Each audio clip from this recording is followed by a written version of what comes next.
Hello everyone, my name is Bilal from the Process Mining team, and welcome back to our use case series where we look into some specific process mining use cases that have come up as real examples that I found just generally pretty interesting or useful. Today I wanted to share an example that came up during actually one of our office hour sessions that we host. A question came up asking, how can we get insights sort of automatically shown to us when we mine, so we have something quick to act on or quick to look at, right? Well, our process mining has what we call improvement opportunities, and as of the Xanadu release, we have a really easy way to build these out, and that's kind of what I wanted to show today, how to get started with them. So without any further ado, you can see here we have our process map. We have another tab here called Summary and Insights, and if I click into the Summary and Insights tab, I have some general project metrics, some overview stuff, but if I scroll all the way to the bottom, I have what we call opportunities, and our opportunities is kind of things that are, when you mine, it surfaces these opportunities up for you to see. It gives you some stats, right? So in this case, we see a lot of rework happening where incidents are moving back into in progress, many multiple times, with one record moving into in progress as many as 11 times in its process. It shows you how many records are doing this, the average duration, your total inefficiency, 86 years, right? This is obviously really powerful and a really good way to kind of start your analysis, right? So we have a lot of these that come with our content packs already preloaded that you're free to use. But a lot of people want to create kind of their own, and I wanted to show that today, right? Just very specific ones for your business.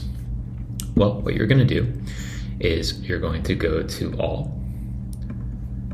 We're going to type in process configurations.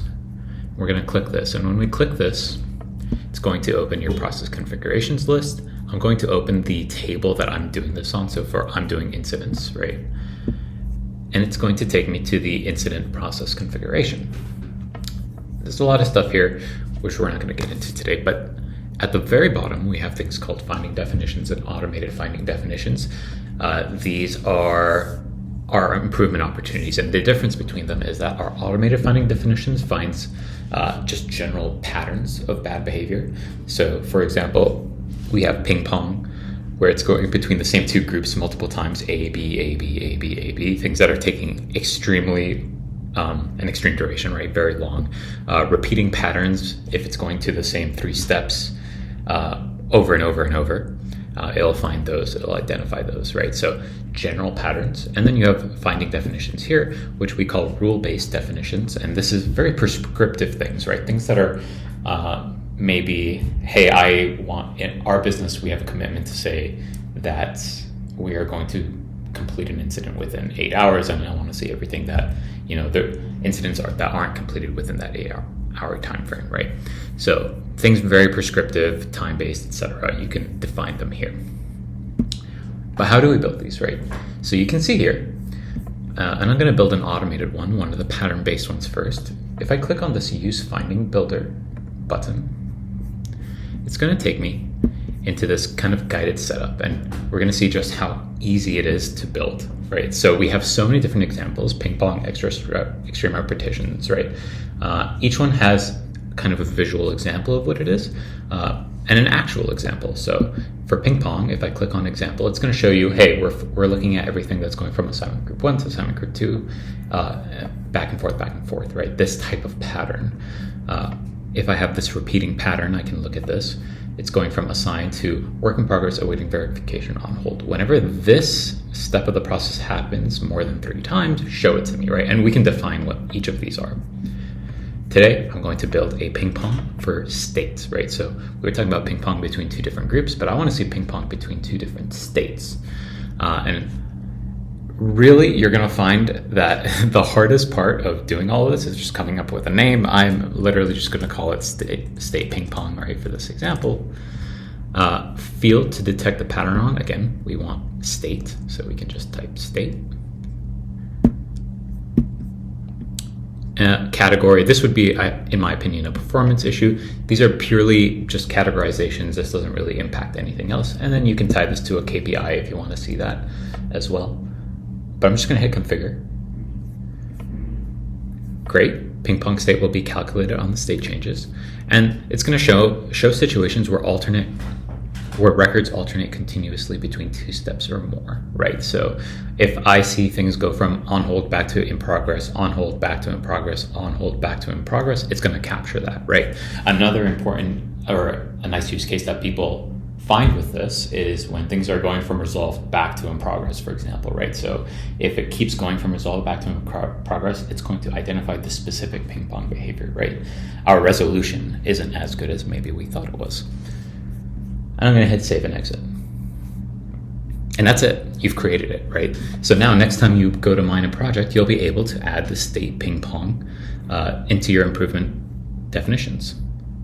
I'm going to create one more here, and this is going to be a kind of our rule-based one. So I'm going to use our finding builder, and we have this rule-based one. Now, rule-based are there's a little bit more. You have to define what the steps are, and we'll see here in a second what that means.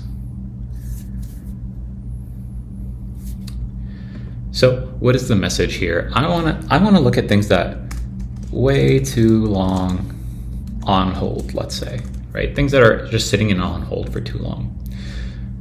Performance. Pattern type, again, this can be anything. I'm just going to leave this as other. And I'm going to say this is a performance issue. You know what? Let's say this is a quality issue. We'll configure. And I want to say that anytime the state is, let's say, on hold, I'm going to add another step directly followed by, again, state. State is anything. And I want to add a constraint here. So let's say long on hold.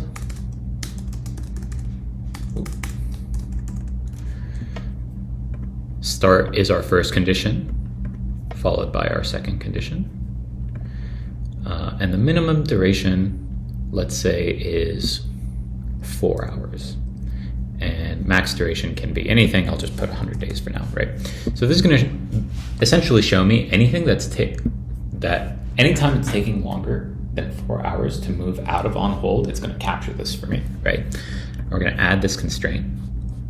And these can get as complex as you want, and you can put in multiple states here. You can really build out this rule-based definition. Again, I'm just want to find things that are on hold for a little bit too long in my company, and I'll hit save and exit.